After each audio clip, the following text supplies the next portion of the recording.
Today we will discuss electrostatics, which is last chapter for our syllabus, which is reduced syllabus. So we will only study electric field, electric flux, electric potential, relation between them, and charge, or we can say electrostatic field of uniformly charged sphere and uniformly charged spherical shell.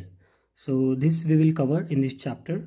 Because our syllabus is reduced to syllabus, the capacitance parts we will not take into consideration. Okay, so electric field is static electric field. Okay, we know electrostatics is a electric field which is static electric field produced by static electric charges.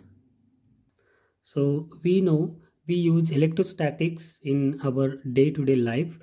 For example, photocopiers, paint spraying, keyboard, touchpad, okay, or we know the electronic components such as capacitors, resistors. So these are the applications of electrostatics. So what is electrostatics? Electrostatics is a branch of physics which deals with study of static electric field produced by static electric charges. So first point is electrostatic field. We denote it with capital E. Now we know if a point charge is there will be field around it. So this field will apply a force on any particle placed inside this electric field. Okay, inside this range of electric field, we can say. Now if we take 2 point charges Q1 and Q2, okay, like this. Now we know Coulomb's law. Okay, Coulomb's law. So according to Coulomb's law, we know if there are 2 point charges Q1 and Q2 and they are separated with the distance r, then the force between them can be written as Q1 Q2 by r square into 1 by 4 pi epsilon naught. So we know Q1, Q2 r distance between them. So 4 pi epsilon naught is a permittivity of a free space. So we know the value for epsilon naught as 8.854 10 raised to minus 12 c square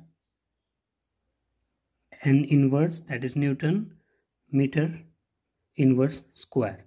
So that will be the value for permittivity of free space. So we know permittivity is nothing but a property of that medium. Any medium we can take, so that's the permittivity of that medium will change. We know every medium has its own property, so permittivity is another property. So according to Coulomb's law, we need to use this formula. Okay, so Q1, Q2, 2 charges and the distance between them.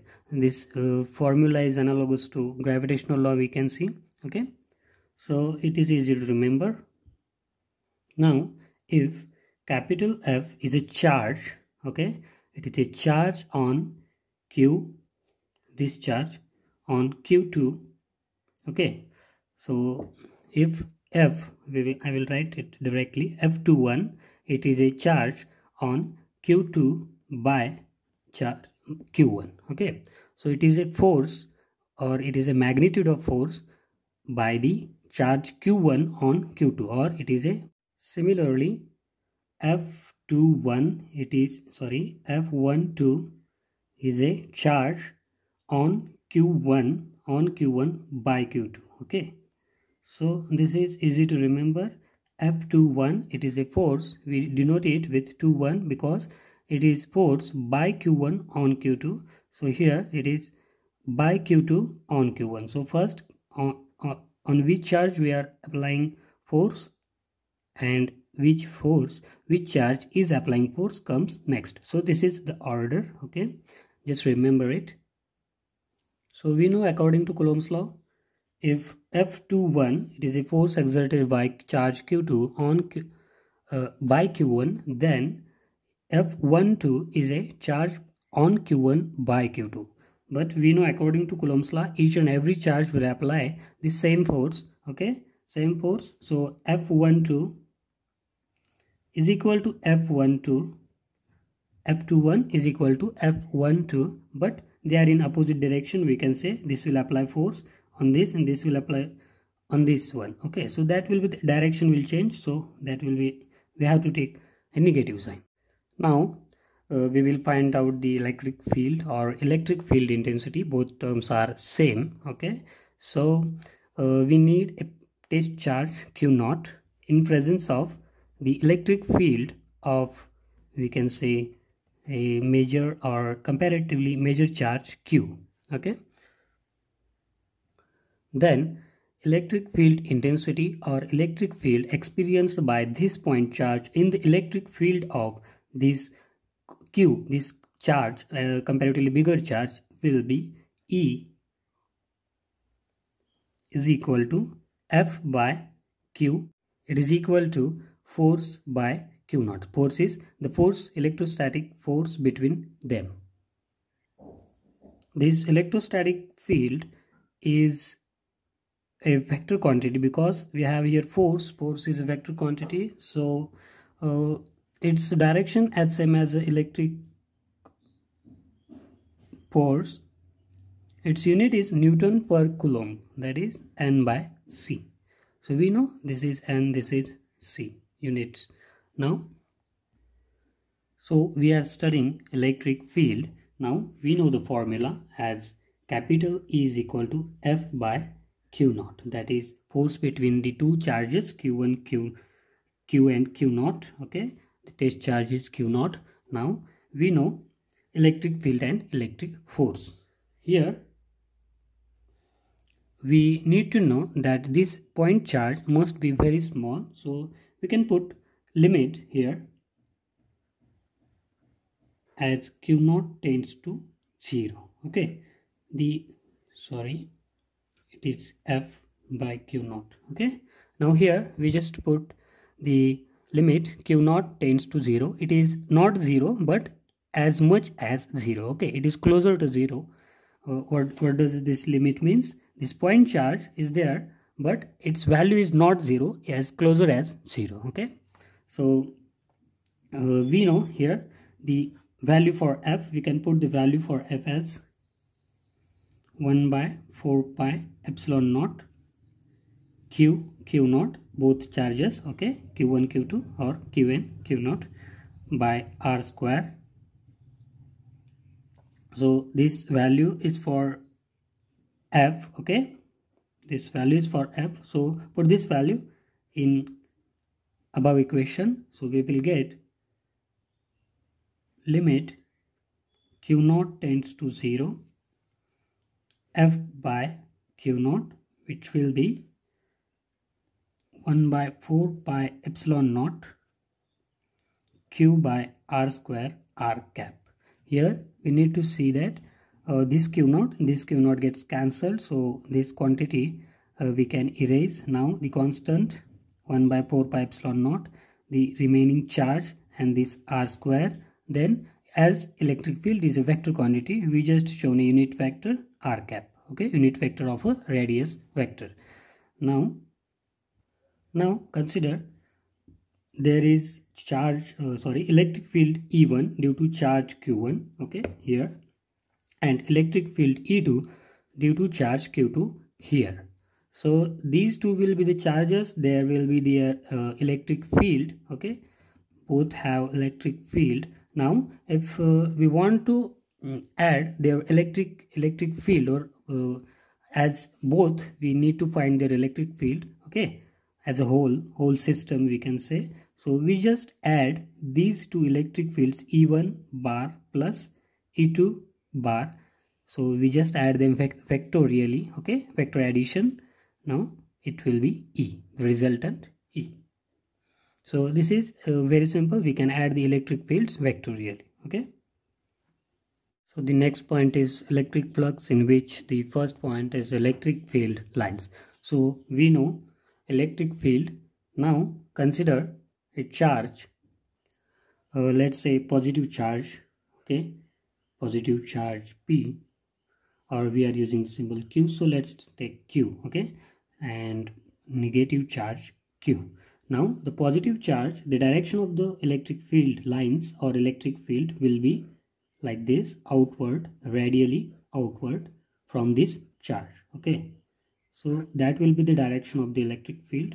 Now here for the negative charge, the electric field lines will be inward type. Okay, because the field direction here is inward, so we can draw like this. So these electric field lines help to describe or help to imagine the electric field around the charge. Okay, any charge.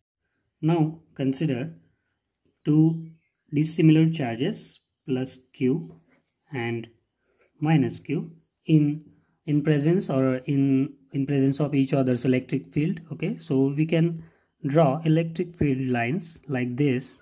Okay, so this will be the electric field lines with the arrow now like this, originating from plus charge and going through or going into negative charge. So like this you can draw all these electric field lines here.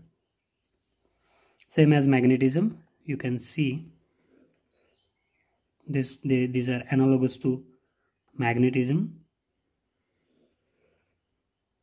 So these will be the electric field lines, or actually the better way to describe electric field.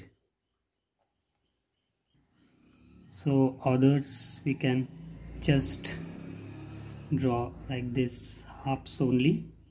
Okay, so that will be it.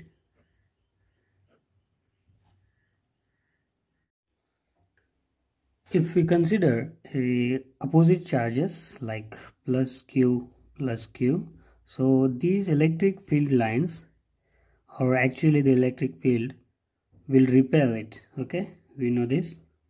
So like this, these electric field lines we can draw in outward direction. Okay, so like this they will just repel back.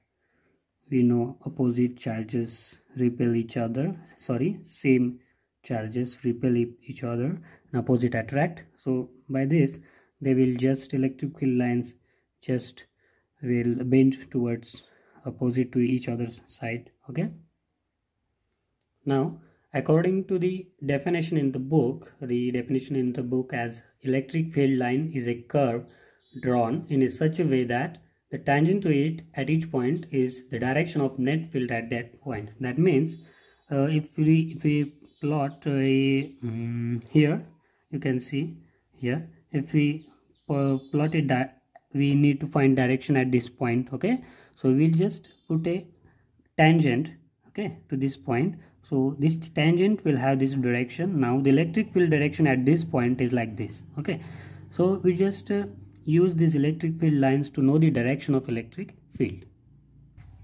Now there are some properties of these field lines, as they start from positive charge and end at negative charge, and two field lines can never cross each other. They do not form closed loops. Obviously they cannot form closed loop. Okay, and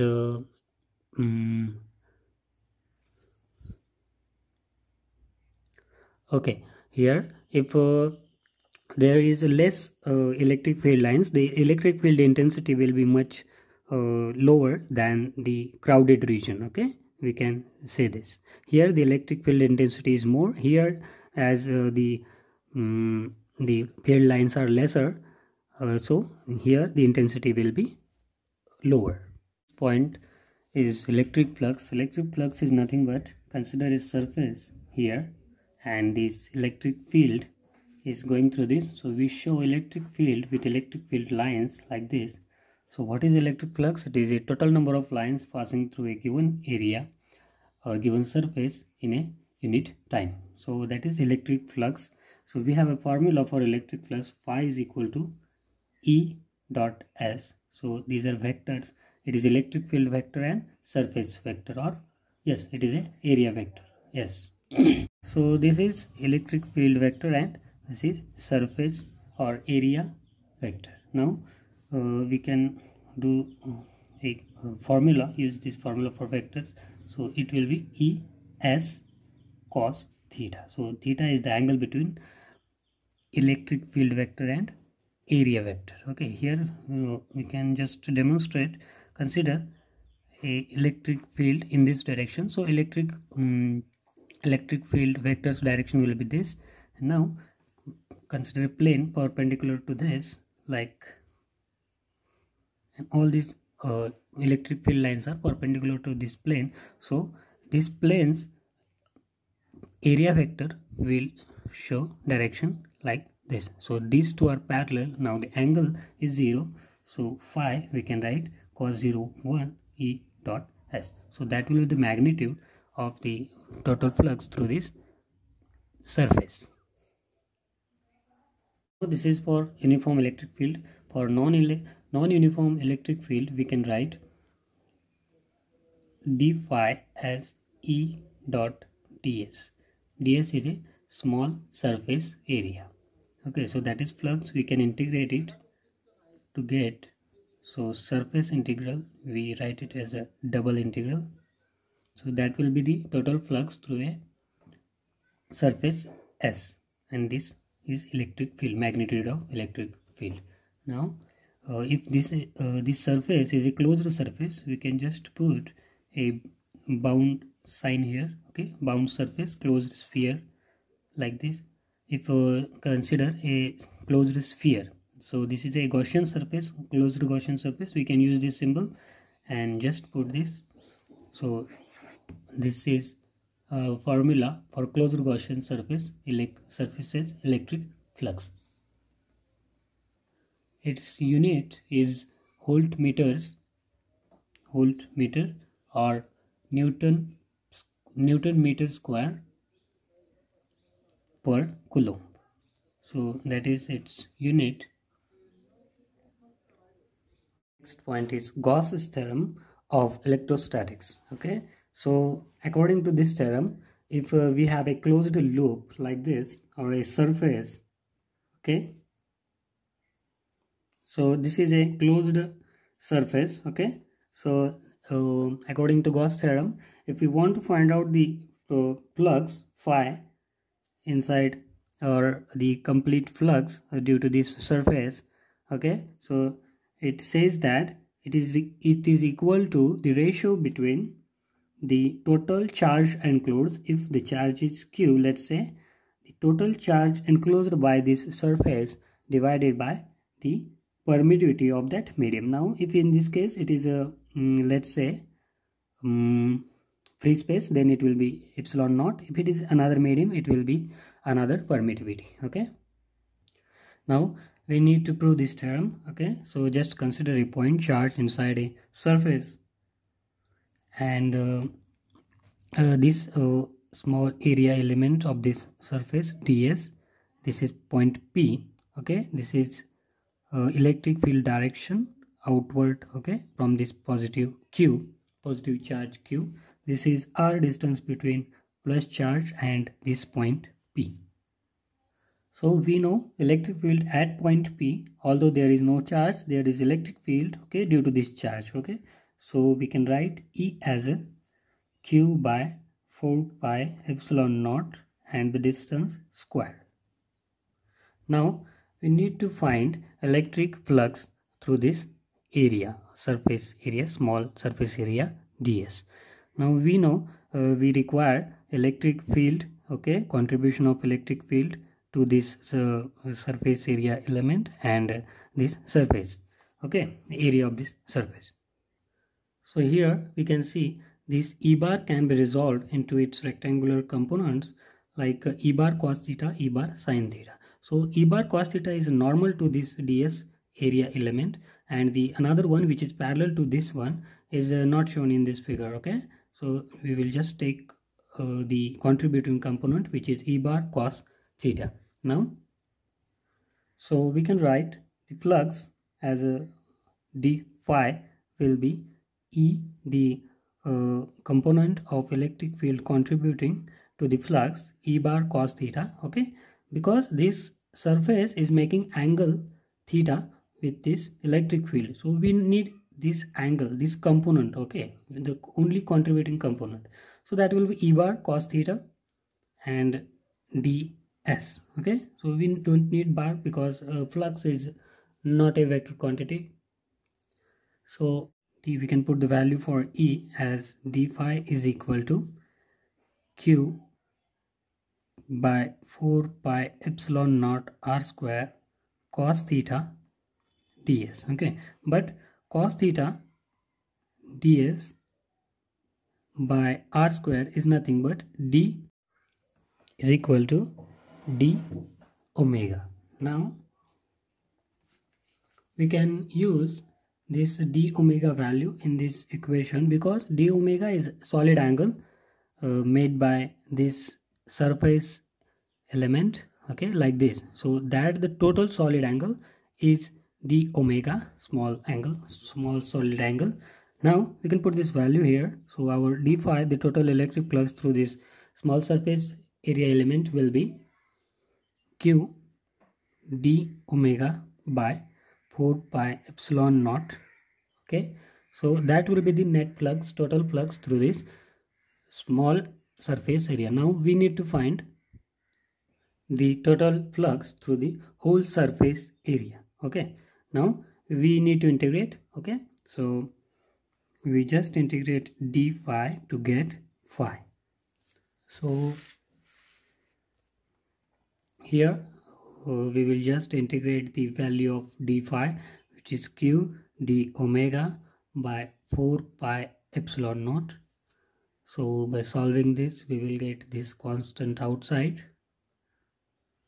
and integral d omega.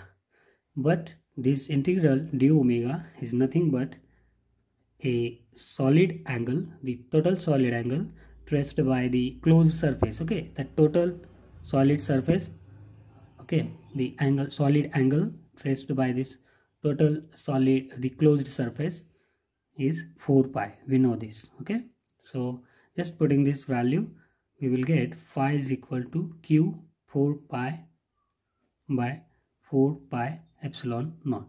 So this will get cancelled and we will prove the Gauss theorem in electrostatics. So this is for general free space. Okay, now if we have a dielectric medium, so it will have a constant k. So k is equal to epsilon, that is permittivity of that electric medium and permittivity of a free space. So that will be the constant for each dielectric medium, that is dielectric constant. So if the medium is epsilon, we can write the above this total flux as phi is equal to q by epsilon. Okay, so that is the permittivity of a dielectric medium that we are using. Okay, this is permittivity of a free space. Now if there are so many charges like q1, q2, q3 and so on, so how we will find the total flux through that surface, any arbitrary surface? There are charges q1, q2, q3, q4, q5. Okay, so these will be the charges. Now we know the Gauss law, the total charge enclosed by this, that means summation of qi, that means summation of all these. Now we can put the dielectric constant for this medium, which is epsilon, whatever it is. Okay, it depends upon that dielectric medium. So this is how we will give the total electric flux for this dielectric medium using Gauss law.